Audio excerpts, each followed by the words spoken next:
Assalamualaikum warahmatullahi wabarakatuh. Selamat pagi anak-anak. Untuk pertemuan IPA di pagi ini, materi yang Bapak sampaikan judulnya Sistem Pernapasan pada Manusia.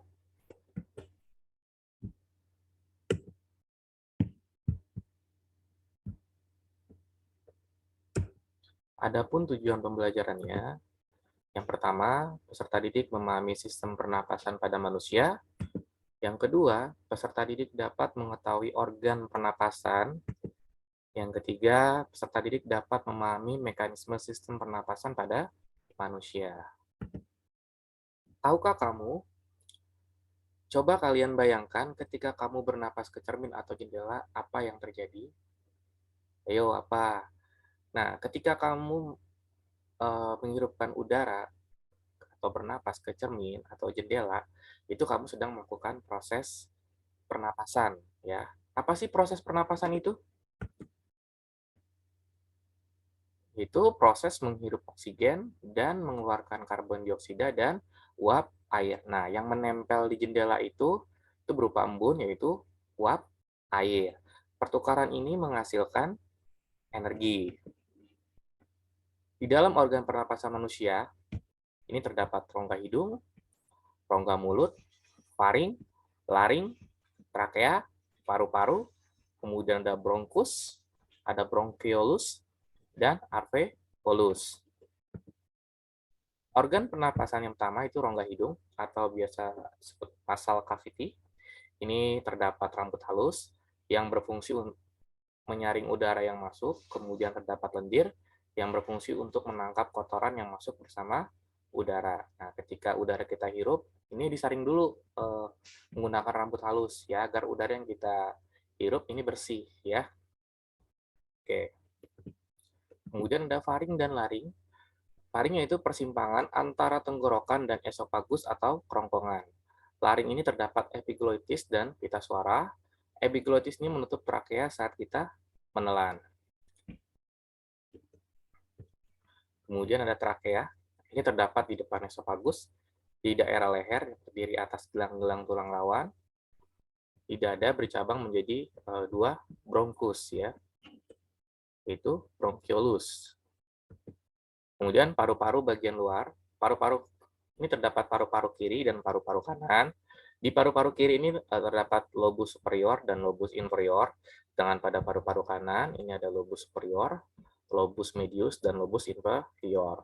Paru-paru dibungkus oleh selaput paru-paru yang biasa disebut dengan pleura. Ini ya, ini paru-paru sebelah kiri, ini sebelah kanan. Ya. Di dalam paru-paru bagian dalam, ini terdapat bronkus atau cabang trakea dan bronchiolus, cabang dari bronkus. Di ujung bronchiolus ini terdapat selaput kantong-kantong tipis yang biasa disebut dengan alveolus. Alveolus ini gelombang halus yang diselimuti pembuluh darah kapiler. Di pembuluh darah ini terjadi pertukaran oksigen dan karbon dioksida. Ya. Ini bagian paru-paru manusia, ada kapiler pulmonari, ada ini alveolus, ini namanya bronchiolus ya. Oke. Ini ada laring, ada trakea, ada bronkus ya. Kemudian ini ada bronchiolus ya, sama seperti ini. Oke. Kemudian mekanisme pernapasan pada manusia ini terbagi menjadi dua. Ada pernapasan dada dan pernapasan perut. Saat melakukan pernapasan dada, udara masuk, kemudian tulang rusuk terangkat karena kontraksi otot antar tulang rusuk, kemudian volume rongga dada membesar. Ini namanya proses inspirasi ya. Oke, kemudian saat proses ekspirasi atau mengeluarkan udara, ini udara keluar, tulang rusuk turun karena otot interkosta berelaksasi, volume rongga dada mengecil ya. Kemudian ini pernapasan perut. Ketika udara masuk, otot diafragma kontraksi, diafragma mendatar, volume rongga dada membesar. Ya, ini proses inspirasinya. Kemudian pada proses ekspirasi, ketika udara keluar, otot diafragma relaksasi, otot perut kontraksi, kemudian diafragma melengkung ke rongga dada dan volume rongga dada mengecil. Di dalam paru-paru ini terdapat kapasitas ya.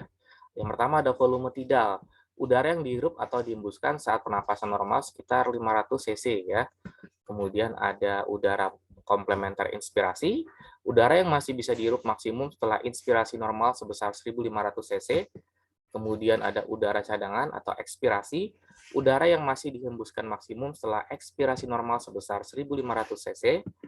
Kemudian ada udara residu, udara yang tersisa di paru-paru setelah ekspirasi maksimal. Udara ini mengendap di paru-paru dan tak bisa dikeluarkan lagi sekitar 1.000 cc. Kemudian ada kapasitas tidal. Tidal, volume ditambah cadangan inspirasi ditambah cadangan ekspirasi, ini kurang lebih sekitar 3.500 cc ya. Kemudian ada volume total paru-paru, ini kapasitas tidal ditambah volume residu sekitar 4.500 cc.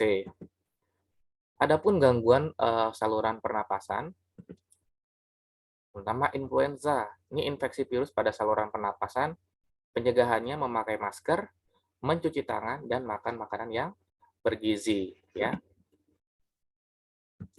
Kemudian tonsilitis, peradangan pada kelenjar tonsil atau amandel di tenggorokan akibat virus atau bakteri. Pencegahannya memakai masker, mencuci tangan, makan makanan yang bergizi. Kemudian faringitis atau nyeri atau iritasi pada tenggorokan ya saat makan. Pencegahannya memakai masker, mencuci tangan, kemudian makan makanan yang bergizi. Kemudian terakhir TBC, ini infeksi bakteri Mycobacterium tuberculosis. Kemudian ada pneumonia, infeksi bakteri Diplococcus pneumonia. Kemudian ada difteri, infeksi bakteri Corynebacterium diphtheriana. Ya. Oke, sekian penjelasan dari Bapak tentang sistem pernapasan. Apabila ada yang ingin kamu tanyakan, silakan boleh chat ya melalui WA atau mengirimkan pesan di Google Classroom. Oke, terima kasih.